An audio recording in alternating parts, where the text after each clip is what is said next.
Madasha Tashiga iyo Hormarinta Degmada Rako oo ku midaysan yihiin qurba joogta iyo daljoogta Degmada Rako ayaa ka wada deegaanada hoostaga Degmada Rako ballaarin iyo dhisidda goobaha waxbarashada si guul looga gaaro jahliga. Halkani waa Schoolka deegaanka Uurjire waxayna madashu ballaarin iyo wareejin ku sameysay Schoolka. Dhismaha Furitaanka Schoolkan ayaa waxa ka soo qayb galay maamulka waxbarashada degmada iyo kan gobolka, aqoon-yahan, arday, waalidiin, culumo, waxgarad, ganacsato iyo qurba joogta. Munaasabada Furitaanka Schoolka ayaa waxa ka hadlay qaybihii kala duwanaa ay ka soo qayb galay waxayna u mahadceliyeen Madasha Tashiga iyo Hormarinta Degmada Rako waxaana looga hadlay fadliga uu cilmigu leeyahay. Ilaahay subhanahu wa ta'ala quraankiisa waxa uu ku sheegay fadliga cilmigu uu leeyahay yarfa'illahu alladina aamanu walladina utul ilma darajat.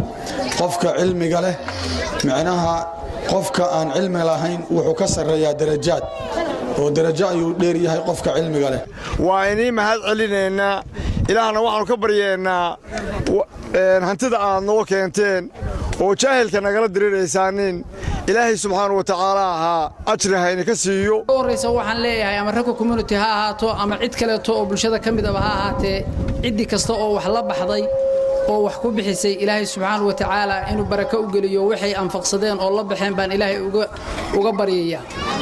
marka xigtana waxaan ku boorinayaa cid kasta oo wax ku bixisay inayan ka daalin siday horeba wax ugu bixiyeen inay wax dambe la baxaan haday wax barashada fiigeeda noqoto iyo haday agabkeeda noqoto iyo haday dhismayaasha deegaanku u baahan yihiin noqoto. kaalinta ay ku leeyihiin waalidiintu ama dadka deegaanka Uurjire arinta waxaan rabaa marka hadii halka la soo gaarsiiyay wixii ilmahaas inay najaxaan ahayd idinka ayaa qaybtiina leh inaad galabta qaadataan oo la wareegtaan oo gudiyo u samaysataan oo sida ilmahaas wax ku noqon lahayn ka shaqeysaan baan idinku boornay wax qabsano aan hagaagno aan isku tarsano oo Rako community ma sha Allah intii asaastay intii ka shaqeysay intii wax ku noqotay Allah barakeeyo. Schoolka la asaasayo kii adkaaday noqo midkan halaynayna waligii iftiimay noqo ardaydu ku cawaysay aaminka yeedhayo. macal kiraamil barar baa lagu sheegay inuu yahay malaa'igta booskeeda inuu ku jiro. quraanku wuxuu ku sheegay inuu ilaah wuxuu inoo sheegay inuu marxaanti gashaday malaa'igta iyo dadka aqoonta leh.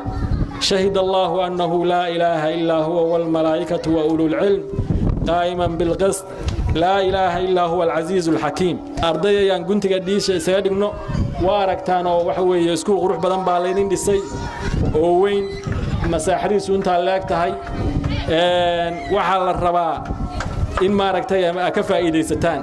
Uurjire iyo walaalahoodii dibadda qurba joogta ahaa iyo wixii kale dalka gudihiisa joogay iyaga isku tashadeen inay dhisaan 3 qol iyo dayrkiiso dhinacna 100 ah dhinacna 40 dayrkina maanta wareegsan yahay wixii agabka ahaa ee looga baahan yahay wasaaradda waxbarashada. runtii reer Rako degmada Rako oo dhan waa u bogaadinayaan. waxaan ugu bogaadinayaa degmada Rako gudoomiyaha waxbarashada gobolka waxa la magacaabay 8 sano ka hor waxbarashadu aad bay u hooseysay.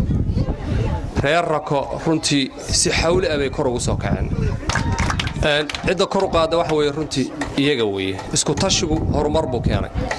waxyaalaha aadka u quruxda badan 2 sano gudahood waxaan ogahay in la dhisay secondary schoolkii ee degmada Rako oo magaalada weyne. waxa la dhisay schoolka la yiraahdo Uurjire oo maanta joogno duud hooyo qalwo qaararsoor adingari dhammaan tuulooyinkii degmada Rako dhan waxa lagu tiriyay in iskuuladii la ballaariyo iskuulaha ka jiray laakiin dhammaantood kalaasi cusub baa lagu daray. secondary-ga cusubna waa la siyaadiyay. waxbarashada haddaan nahay runtii insha Allah bidmillaahi kariim anigu personally hadda waxaan ballan qaadayaa 2 kalaas oo aan iyo xafiis. Maxamuud Yuusuf Aamir warbaahinta dawladda Puntland deegaanka Uurjire.